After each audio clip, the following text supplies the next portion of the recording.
La restauration de la paix et de la sécurité sur l'ensemble du territoire national est le défi majeur pour l'ensemble des Maliens. Ce défi, nous devons le relever pour rendre accessible un avenir riche de belles promesses et redonner confiance à ces millions de Maliennes et de Maliens qui, face à la barbarie humaine, ne cessent de se battre pour préserver leur liberté, leur culture, leur dignité, leur identité, souvent jusqu'au sacrifice ultime. Les forces de défense et de sécurité du Mali contribuent sans relâche à l'exécution du plan d'action du gouvernement, présenté le 30 juillet 2021 par le Premier ministre et validé par le Conseil national de transition.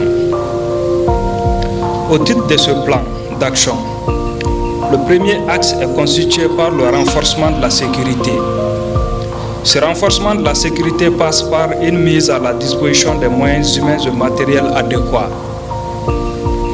pour répondre aux impératifs opérationnels.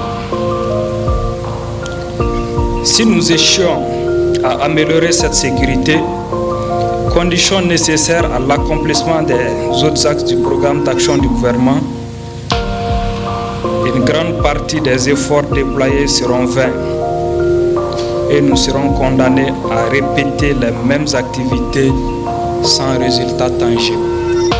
Cette guerre, en cours depuis quelques années déjà, se gagnera sur le temps long de l'histoire. Mais les conditions du succès se créent aujourd'hui. Nous devrons les préparer, nous devrons agir ici et maintenant. Heureusement, malgré les difficultés indéniables qui entravent notre marche, nous constatons au quotidien de multiples signes d'espoir et de progrès. Nos braves forces armées maliennes ne cessent de faire la preuve de leur engagement sans faille et de leur esprit de combativité. Ils ne cessent également de montrer les progrès réalisés en quelques mois à peine. Il est donc important que la nation toute entière accompagne cette montée en puissance de nos forces de défense. C'est bien ce que le président de la transition, chef de l'État, chef suprême des armées, fait au quotidien. Chers femmes,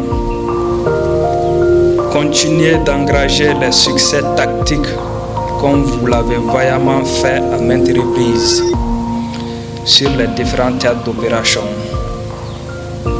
Combinez au mieux ces nouveaux moyens avec ceux que vous utilisez déjà, aériens comme terrestres.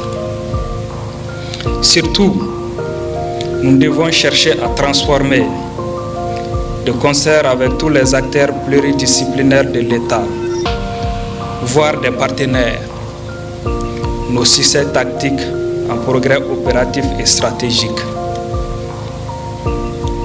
C'est ce que notre peuple attend de nous.